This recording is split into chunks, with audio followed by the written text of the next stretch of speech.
Hey everybody, today's recipe we're making black bean burgers. Now these are vegan and gluten-free and I think they're super delicious, and I'm going to show you how to make them so that they're not too soft and mushy. I'm Rockin' Robin and I'm going to show you how to do it right after this.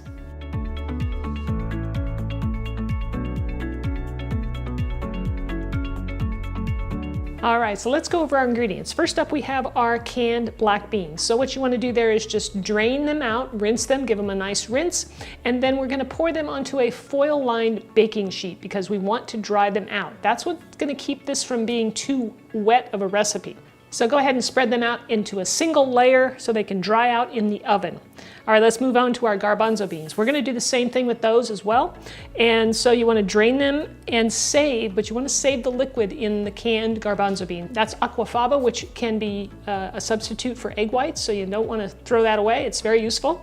And at the end of this video, I'm gonna show you a recipe that you can use that for when you're making this. So we'll place our beans into a 325-degree Fahrenheit oven for about 15 minutes or so they can dry out. So here's our beans after 10 minutes in the oven, and you can see that they're quite dried out. Now this is an important step that you don't want to skip. Next up is our lentils. These are just dried lentils that I cooked up according to the package directions. So go ahead and do that, drain them, and then I actually put mine in the refrigerator to kind of dry them out as well. I've got a yellow onion here and some mushrooms that I did the superfine dice with because I want it to be really small and just mix in really well. We'll also do the same with some diced up bell peppers here. I'm using an orange one just because that's what I had in the fridge.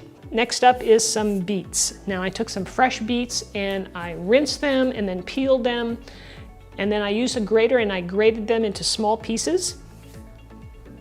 Then you'll want to place that into a saucepan and cover it with some water, and then place it on the stove and bring it to a boil and then simmer it for about 10 minutes or so until you can taste it and see that they're soft and cooked a little bit. Once the beets have cooled off, then you're going to want to drain them as well to get all the liquid out of them, and then take a spoon and press the beets, into the strainer so that you can drain out even more of the liquid. We'll need some arrowroot. That's going to help to kind of thicken things up and hold it together. And I have some nutritional yeast here, which is going to add a nice little cheesy kind of flavor to your burger. For spices, I've got some garlic powder, some smoked paprika. We'll have some salt and pepper.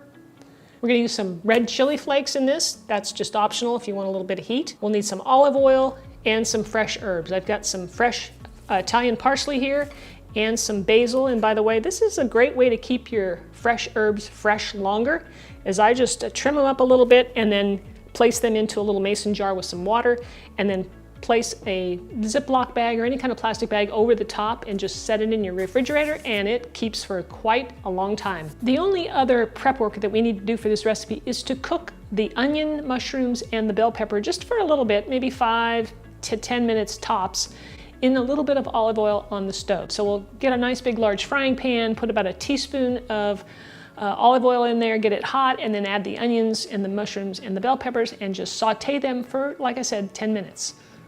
You want to let your onion mixture cool a bit before we start putting everything together, so we're ready to do that now. So I'm going to take all my beans that I dried out in the oven, the black beans and the garbanzo beans, and I'm going to place them in my food processor. This foil comes in handy. It makes a nice little way to carry them over here, and it keeps the pan clean.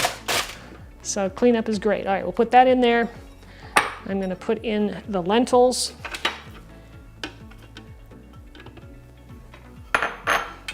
And things start getting pretty full, so I don't want to overdo this, because what we're going to do is just mix this much here together, and then we're going to put the rest of it in a bowl and we're going to mix it up by hand. And you want to pulse.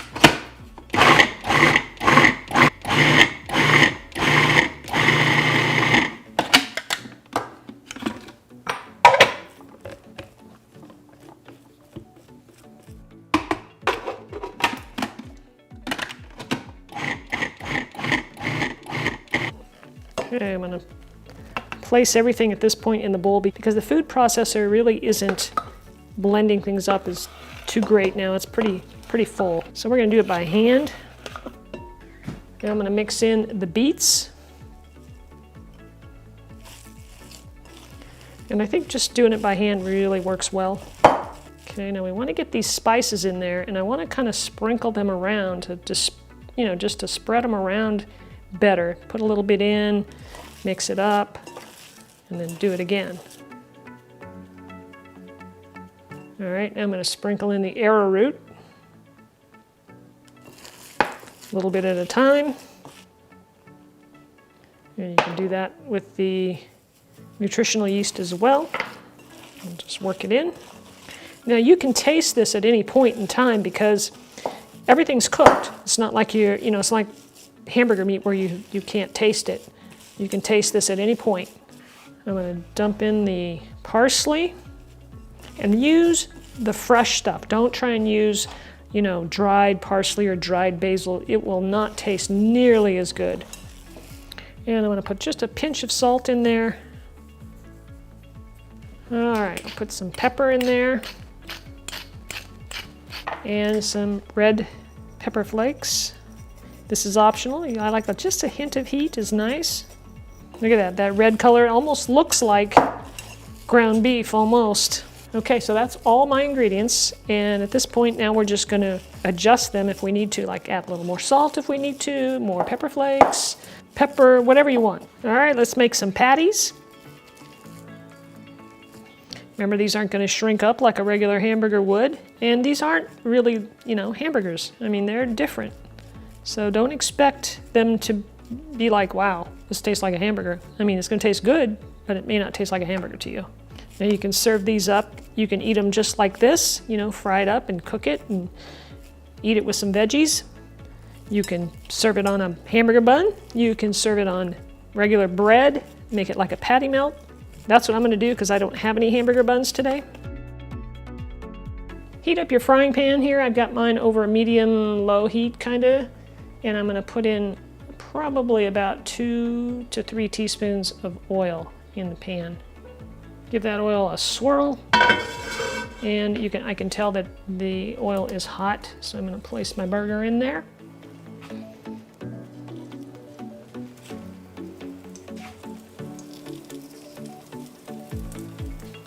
And I got it over medium heat. What we want to do is get a little crust going on this thing, a little browning. You'll see when we turn it over. We're going to cook this for probably just a couple minutes, 2 or 3 minutes, depending on how high that temperature is. I mentioned earlier that I have a recipe for you to try using the garbanzo bean liquid that we used in this recipe.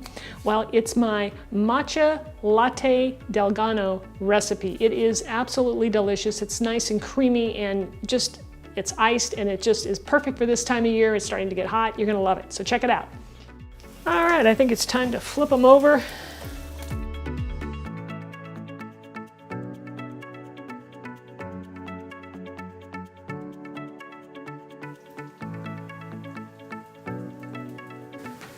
All right, they're done. I'm going to take them off and put them on a plate. So here's how I'm going to eat my black bean burger. I'm going to make it a black bean patty melt. I'm going to place my bread down there in the butter. Take my patty, place it right there. I'm going to top it with a piece of cheddar cheese. I'm going to place my other piece of bread on there. And I'm going to put a little butter up here. I have my temperature on low. And then you want to cover this with a lid, that way the cheese will melt. Then cook it to a nice golden brown.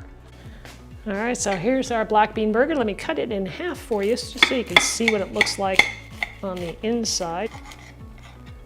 Check that out. Time for a bite, don't you think? I think so. That is super delicious. I think I like it better this way on bread with some butter and grilled as a patty melt than as a hamburger. This is much more interesting for me, or you can even eat it just plain and add some veggies to it and have a great meal. If you enjoyed this recipe, I've got 2 more recipes for you to try that are vegan and gluten-free as well. The first one down here is roasted vegetables with a homemade pesto sauce and a balsamic reduction. This is to die for. I hope you guys try that. Click that button and go check that out. If you don't like that one, well, I've got another one over here for you. Right over here, that one is the creamy lemon cauliflower gnocchi Again, the flavors are so delicious. Check them out, guys. We'll see you next time. Thank you so much for watching, and leave me a comment. Take care.